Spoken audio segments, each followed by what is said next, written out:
Hi, everyone. I'm Toni Land, and welcome back to Unlocking Knowledge, where we are currently reading The Mandate for Leadership, The Conservative Promise, Project 2025.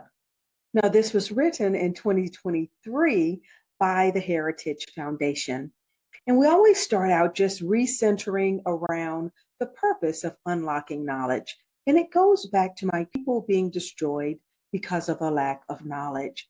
And so we are intentionally stepping back from being spoon fed information and truly leaning in and getting information for ourselves so that we can prayerfully step away and seek God to form our own thoughts and our own opinions. So we are reading this book word for word. So with all that being said, I won't be sharing my opinions either, as I don't want to shape any of your thoughts. I want those to be led by what you receive in prayer. So we're going to get started in our reading for today. So we're going to pick right back up where we left off. And so we are still in section 2, entitled The Common Defense. And now we're reading chapter 4, Department of Defense, and that's written by Christopher Miller. DoD Acquisition and Sustainment, ANS. The DoD's ability to acquire and field new and existing technologies is essential to the ability of America's military personnel to fight and win our nation's wars. To succeed in this endeavor, we must optimize the systems and personnel that the department uses.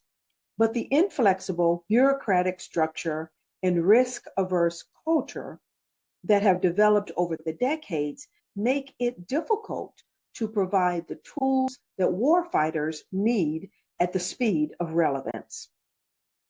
The number one problem is the DoD budgeting process, instituted in 1961, that requires acquisition spending to be locked years in advance.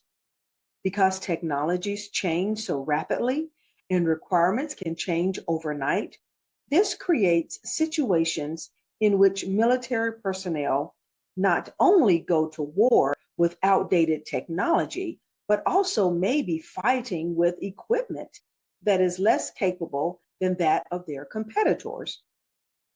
America owes its military many things, and the most important is the resources they need to survive on the battlefield and carry out the task we ask of them. Bullet 1, reform the planning, programming, budgeting, and execution PPBE process. Number 1, enhance funding and authority for DoD mission-focused innovation organizations and away from program-specific stovepipes that planned for and designed 2 or 3 years earlier may no longer be relevant. This allows the acquisition community to focus on portfolio management and move money around more easily instead of being locked in to inflexible multi-year procurement cycles. Number 2, the president should examine the recommendations of the congressionally mandated Commission on Planning, Programming, Budgeting, and Execution Reform and develop a strategy for implementing those that the administration considers to be in the best interest of the American people. The Commission's final report is due on September 1st, 2023. Number 3, develop legislation or other means of providing funding outside the traditional PPBE process for the prototyping and experimentation of emerging technologies that are deemed essential to modernization and future conflict. Consider creating a fast track for projects that satisfy the most pressing national security needs. Number 4, require the Undersecretary of Defense for Acquisition and Sustainment, the Undersecretary for Research and Engineering, and all service secretaries to conduct night court and using existing authorities to terminate outdated or underperforming programs so that money can be used for what works and will work. Require the undersecretaries and service secretaries to brief the secretary annually on the results. And number 5, require the Office of the Secretary of Defense to research and report on the acquisition processes used by America's adversaries to improve our understanding of how they are often able to innovate and field new technologies on a faster timeline. Bullet 2, strengthen America's defense industrial base. Number 1, replenish and maintain U.S. stockpiles of ammunition and other equipment that have been depleted as a result of U.S. support to Ukraine. This will strengthen the defense industry supply chain and ensure that adequate inventory exists if it is needed for a future conflict. Number 2, collaborate with industry to develop a prioritized list of reforms that the DoD and Congress can enact and implement to incentivize industry to help America's military innovate and field needed capabilities. Number 3, strengthen the ability of acquisition authorities to engage in multi-year procurements and block buys. This will improve private sector rates of return, thereby incentivizing defense contractors to partner with the government. It will also reduce government overhead by reducing the number of procurement competitions. Number 4, prioritize the U.S. and allies under the Domestic End Product and Domestic Components requirements of the Build America, Buy America Act. Currently, defense companies are required to manufacture defense items for the U.S. government that are 100% domestically produced and at least 50% composed of domestically produced components. However, there are loopholes that allow companies to manufacture these items overseas. This can create supply chain and other issues, especially in wartime. Manufacturing components and end products domestically and with allies spurs factory development, increases American jobs, and builds resilience in America's defense industrial base. Number 5, review the sectors currently prioritized for onshoring or friendshoring of manufacturing. Example, kinetic capabilities, castings and forgings, critical materials, microelectronics, space, and electric vehicle batteries. Evaluate them according to the strategic landscape and expand or reprioritize the list as appropriate.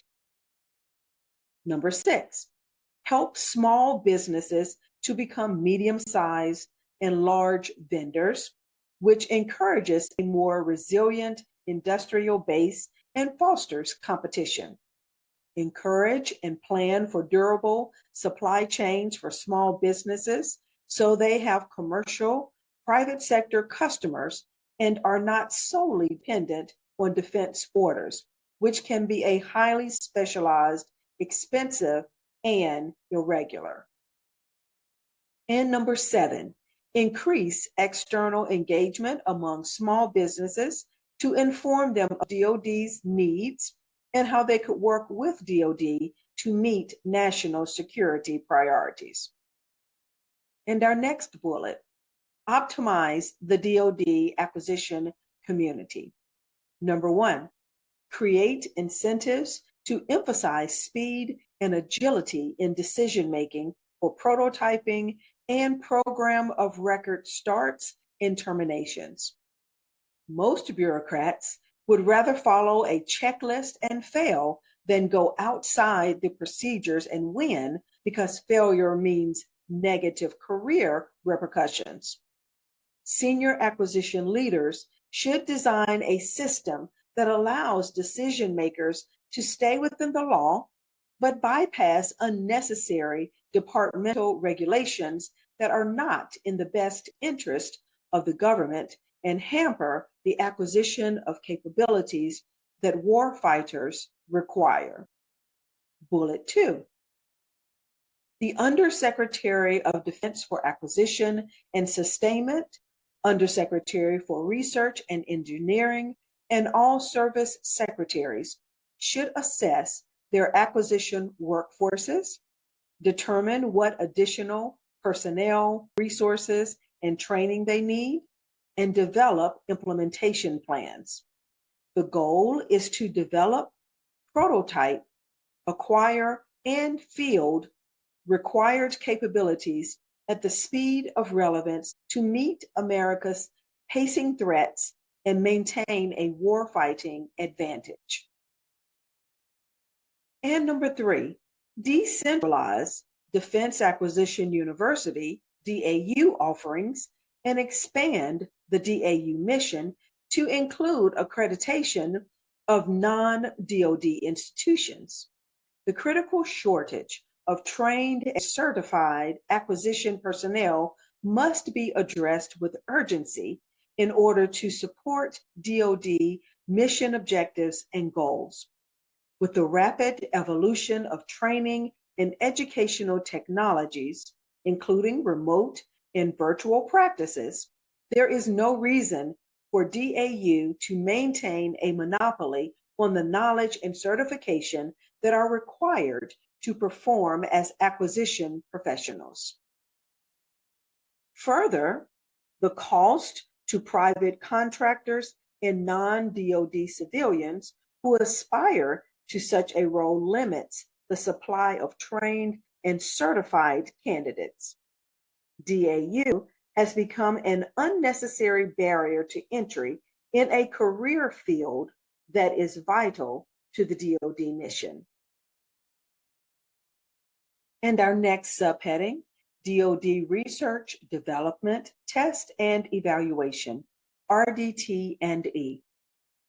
The FY 2017 National Defense Authorization Act established the position of Undersecretary of Defense for Research and Engineering and assigned broad responsibility for all defense research and engineering, technology development, technology transition, prototyping, experimentation, and developmental testing activities and programs, including the allocation of resources for defense research and engineering and unifying defense research and engineering efforts across the department to the new undersecretary, who was also tasked with serving as the principal advisor to the secretary on all research, engineering, and technology development activities and programs in the department. This led to the single largest DoD structural change since the Goldwater-Nichols Act of 1986 and was organized effectively during President Donald Trump's administration. The needed reforms, bullet 1, champion, engage, and focus the American innovation ecosystem.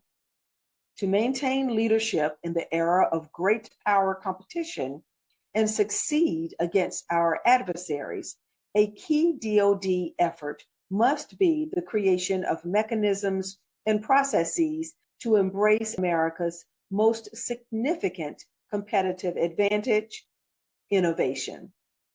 Number 1, engage and leverage all of America's scientific, engineering, and high-tech production communities to research, develop, prototype, and rapidly deploy advanced technology capabilities on a continuing basis to preserve our war-fighting advantage.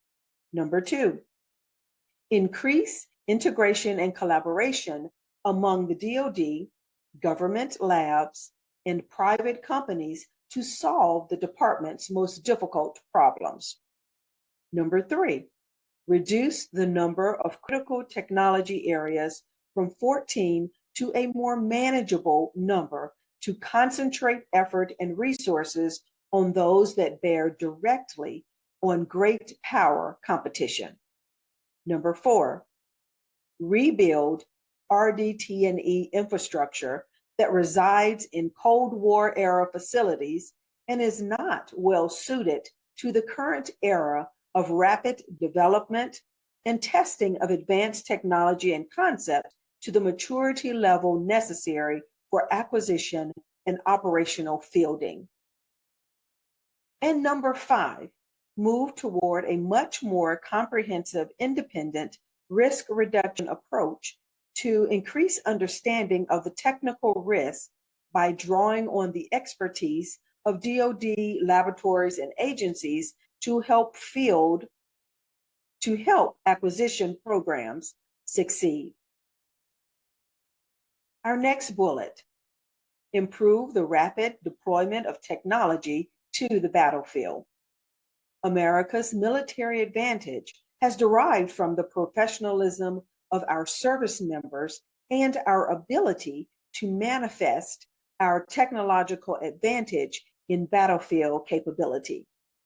The current era of great power competition will continue for the foreseeable future, and technology will be the currency of competition. Our ability to prevail will rest on our ability to develop new technologies and move them onto the battlefield more rapidly than our adversaries can. Number 1, accelerate the prototyping cycle to meet immediate battlefield needs. Number 2, require tighter integration with user communities to provide value. And number 3, establish a pipeline of near-term, mid-term, and long-term technology that is aimed at great power competition, China, and can be matured, prototyped, and evaluated to support major acquisitions, the ability to produce at scale, to break the cycle of schedule delays and cost overruns from underdeveloped and poorly understood technologies. Our next bullet, develop a framework to protect the RDT&E enterprise from foreign exploitation. Strategic competition and adaptive adversaries require new thinking about how to protect technology. China has been restless in stealing U.S. technology, using the full range of measures from influence operations to outright theft. This has been a major factor in its ability to close the gap and in some cases to exceed U.S. capabilities. Number 1, implement a comprehensive approach to preserving U.S. technological leadership that is based on outpacing our adversaries, clear about what we need to protect, tailored to various specific sectors, for example, academia, the defense industrial base and laboratories, and underpinned with a full range of consequences for attempted or actual theft. Our next subheading, DoD foreign military sales. The United States must regain its role as the arsenal of democracy. In fiscal year 2021, U.S. government foreign military sales, FMS, nosedived to a low of $34.8 billion from a record high of $55.7 billion in FY 2018. This decrease hinders interoperability with partners and allies, decreases defense industrial base capacity, and increases the taxpayer burden on the U.S. military's own procurements. Under previous administrations, the United States built its reputation as a reliable partner with a strong defense industrial base that could supply military articles and goods in a timely manner. Today's FMS process is encumbered by Byzantine bureaucracy, long contracting times, high cost, and mundane technology. The United States can change this downward trajectory by improving internal processes that incentivize partners and allies to procure U.S. defense systems, thereby expanding our defense ecosystem. We must reverse the recent dip in FMS to ensure both that our partners remain interoperable with the United States and that our defense industrial base regains much needed capacity in preparation for future challenges. Needed reforms. Bullet 1, emphasize exportability with U.S. procurements. The record low FMS sales in 2021 were driven partly by the high cost of converting weapon systems on the back end of production rather than emphasizing exportability in initial capability planning. Number 1, ensure that senior U.S. military leadership emphasizes exportability in the initial development of defense systems that are both available and interoperable with our partners and allies. And number 2, create a funding mechanism to incentivize exportability in initial planning, which can be recouped after future FMS transactions. Our next bullet, and this is our bullet under the reforms, under the needed reforms, and informal congressional notification. Informal congressional notification or tiered review is a hindrance to ensuring timely sales to our global partners. The tiered review process is not codified in law. It is merely a practice by which the Department of State provides a preview of prospective arms transfers before Congress is formally notified. Number 1, end the tiered review process to eliminate at least 20 days from the FMS process. And number 2, use the tiered review process only when unanimous congressional support is guaranteed in order to eliminate the weaponization by select members of Congress that has prevented billions of dollars of arms sales from moving into formal congressional notification. And our next bullet, minimize barriers to collaboration. The high cost of developing advanced defense platforms requires the United States to collaborate with key allies to minimize waste, complement strengths, and supplement our defense industrial base to create a system that is greater than that of the United States alone. Number 1, enhance defense industrial base planning with partners to allow them to focus on niche areas where there are cost advantages for the United States. Number 2, decrease international traffic in arms regulations, ITAR, to facilitate trade with such allies as the United Kingdom, Canada, and Australia. And number 3, create opportunities to improve the health of the defense supply chain with added opportunities for partners and allies to contribute. Our next bullet, reform the FMS contracting process. The contracting timeline for the FMS process is shockingly slow. On average, the DoD contracting timeline takes approximately 18 months because of slow bureaucratic processes and chronic understaffing.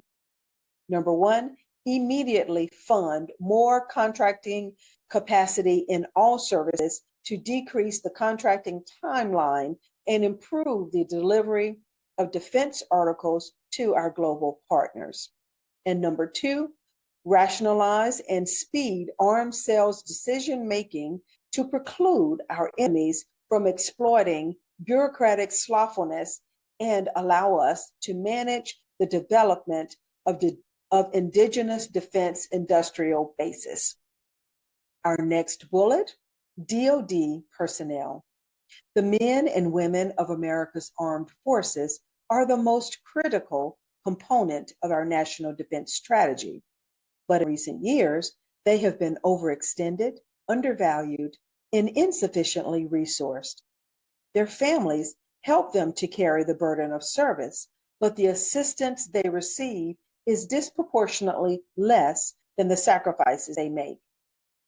Young civilians who would thrive in a military environment are disenfranchised when educators and influencers discourage them from learning about military service and preparing for the honor of wearing America's uniform. The United States military is an extraordinary institution staffed by exceptional people who have defended our nation and changed the course of history.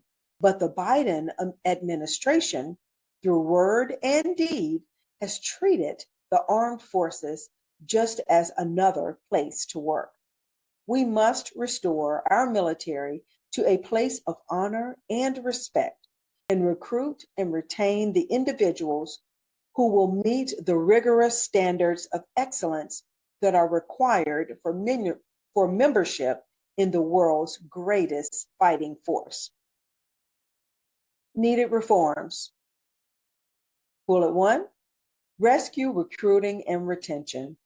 Recruiting was the worst in 2022 that it has been in 2 generations and is expected to be even worse in 2023. Some of the problems are self-inflicted and ongoing. The recruiting problem is not service-specific. It affects the entire joint force. Number 1, appoint a special assistant to the president who will maintain liaison with Congress, DoD, and all other interested parties on the issue of recruiting and retention. Number 2, improve recruiting by suspending the use of the recently introduced MHS Genesis system that uses private medical records of potential recruits at military interest processing stations, MEPS, creating unnecessary delays and unwarranted rejections. Number 3, improve military recruiters' access to secondary schools and require completion of the Armed Services Vocation Aptitude Battery, or ASVAB, the military entrance exam by all students in schools that receive federal funding. Number 4, encourage members of Congress to provide time to military recruiters during each town hall session in their congressional districts. And number 5, increase the number of junior ROTC programs in secondary schools. And our second bullet under needed reforms, restore standards of lethality and excellence. Entrance criteria for military service and specific occupational career fields should be based on the needs of those positions. Exceptions for individuals who are already predisposed to require medical treatment, for example, HIV positive or suffering from gender dysphoria, should be removed, and those with gender dysphoria should be expelled from military service. Physical fitness requirements should be based on the occupational field without consideration of gender, race, ethnicity, or orientation. The third bullet under needed reforms. Eliminate politicization, reestablish trust and accountability, and restore faith in the force. In 2021, the Reagan National Defense Survey found that only 45% of Americans have a great deal of trust and confidence in the military, down from 70% in 2018. Bullet 1, strengthen the protections for chaplains to carry out their ministry according to the tenets of their faith. Number 2, codify language to instruct senior military officers, 3 and 4 stars, to make certain that they understand their primary duty to be ensuring the readiness of the armed forces, not pursuing a social engineering agenda. This direction should be reinforced during the Senate confirmation process. Orders and direction motivated by purely partisan motives should be identified as threats to readiness. Number 3, reinstate service members to active duty who were discharged for not receiving the COVID vaccine, restore their appropriate rank, and provide back pay. Number 4, eliminate Marxist indoctrination and divisive critical race theory programs, and abolish newly established diversity, equity, and inclusion offices and staff. Number 5, restrict the use of social media solely for purposes of recruitment and discipline any armed services personnel who uses an official command channel to engage with civilian critics on social media.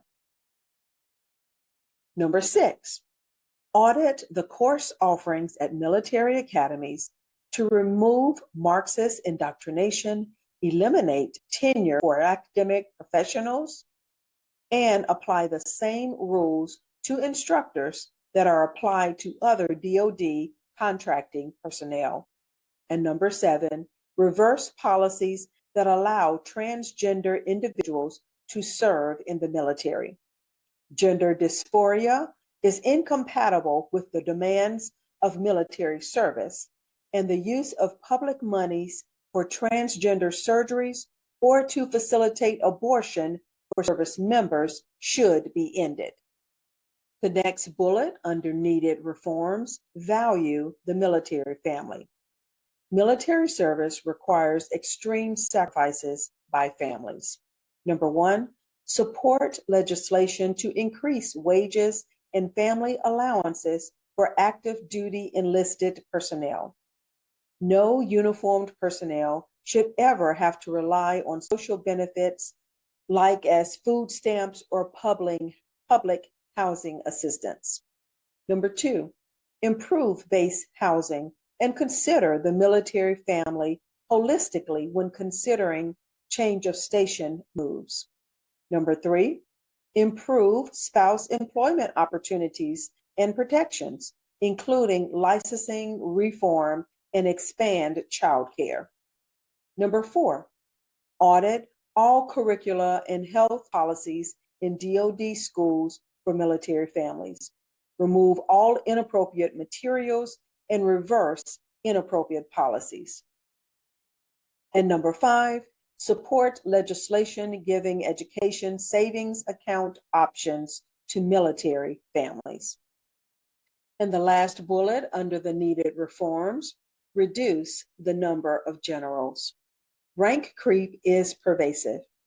The number of 0 to 6 to 0 to 9 officers is at an all-time high across the armed services, above World War II levels, and the actual battlefield experience of this officer corps is at an all-time low.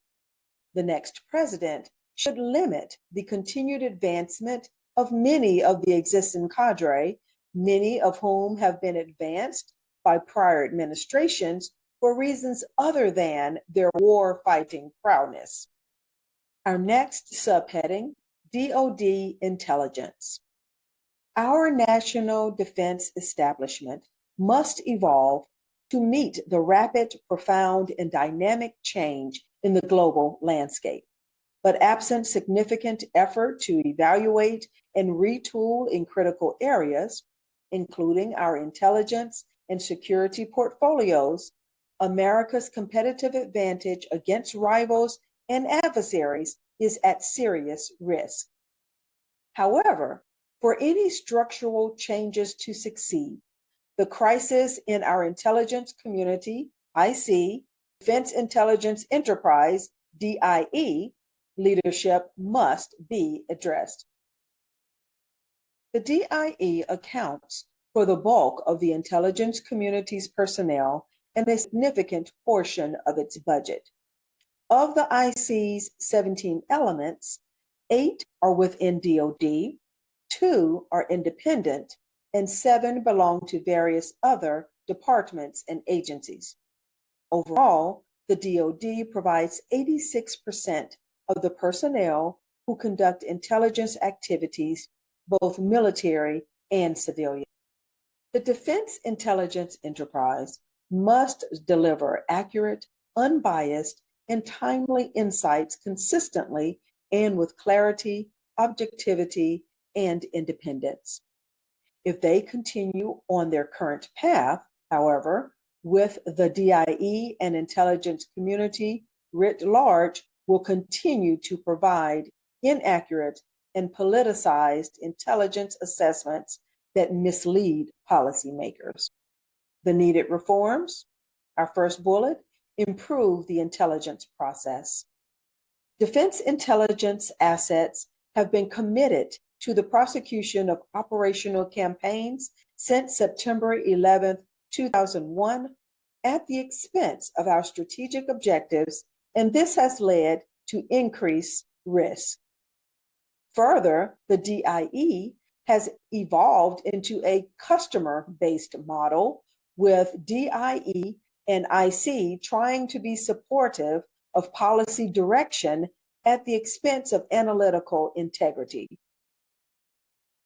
The result has been a significant politicization of intelligence. Number 1, establish unbiased intelligence reporting from DIE, IC senior leaders. As the leader of the DIE, the Undersecretary of Defense for Intelligence and Security should provide a top-line dissenting or clarifying view of DIE and IC assessments as needed. Number 2, align collection and analysis with vital national interest, countering China and Russia. Number 3, establish an effective global federated intelligence framework with allies and partners and our combatant commands. Avoid the temptation to neglect areas that appear less pertinent, but that support a convergence of threats and the critical requirement to sustain those threats. Number 4, establish and sustain feedback loops to provide insight and direction for continuous improvement and accountability. We must revisit our assessments and understand where we got it right and where we got it wrong. Number 5, better explore publicly available information, PAI data, and foster innovation to improve collection and analysis. We must end the practice of multiple DIE organizations paying to acquire the same PAI data and invest more in machine learning, ML, and artificial intelligence, AI, to exploit open source and classified intelligence data. Number 6, remove policy obstacles that impede available technical solutions and tailored approaches in order to preclude corruption at the point of collection. And number 7, develop statistical discrimination techniques based on relative value to deal with the volume and velocity of available data and information, which are rapidly exceeding our ability to exploit and analyze available data and information efficiently. Our next bullet under reforms, expand the integration of intelligence activities. The prevalence of asymmetric warfare requires defense intelligence to leverage the unique authorities and capabilities of U.S. departments and agencies, as well as our partners and allies, to competitive advantage. Number one, create an improved cyber defense capability. We must reevaluate the dual hat structure between the National Security Agency, NSA, and U.S. Cyber Command, U.S. Cybercom. Number two, resurrect economic analysis capability to improve our ability to counter Chinese whole-of-government strategies that combine security with predatory economic objectives. Number three, resurrect critical thinking to provide true strategic intelligence that will enable the U.S. to counter global adversaries and emerging technologies, such as adversary advances in hypersonics, unmanned aerial systems, UAS, cyber domain, advanced fighter aircraft, and advanced undersea capabilities more effectively. Number four, rebuild human intelligence, HUMINT, HUMINT, and counterintelligence, CI, and improve their integration with defensive and offensive cyber operations.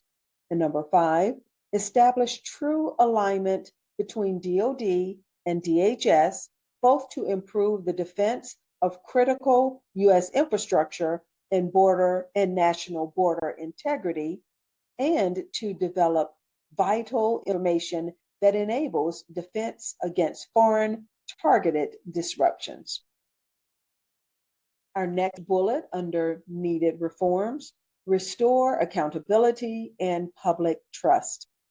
In recent years, public trust in defense intelligence has been eroded by, for example, flawed assumptions leading up to our Afghanistan withdrawal, flawed Russia-Ukraine assessment, divergences in relations with key Gulf allies, and voids being filled by Russia and China around the world. For trust to be restored and sustained, officials must be held accountable. Number one, restore DIE critical thinking. Establish mechanisms to restore analytical integrity and return to true intelligence-driven operations.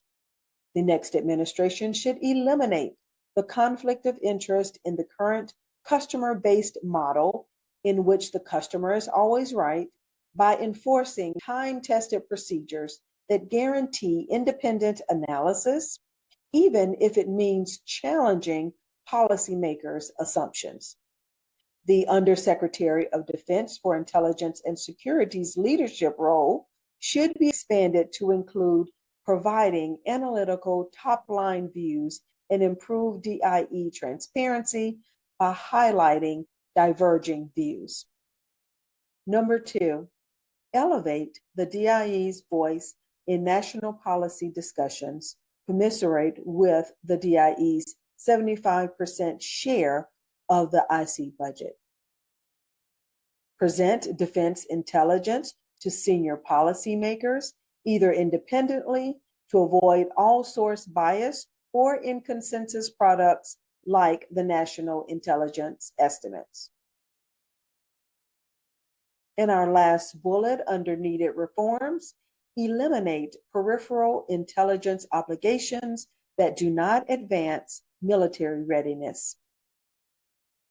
In 2019, following the catastrophic 2015 data breach at the U.S. Office of Personnel Management, OPM, the Defense Counterintelligence and Security Agency, DCSA, accepted transfer of the responsibility to conduct security clearance and suitability investigations for 95% of the U.S. government's civilian workforce.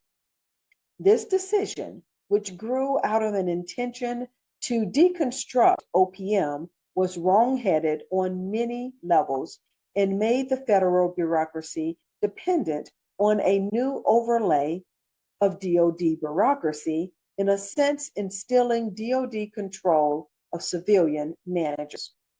This function should be returned to OPM except for military security clearance investigations.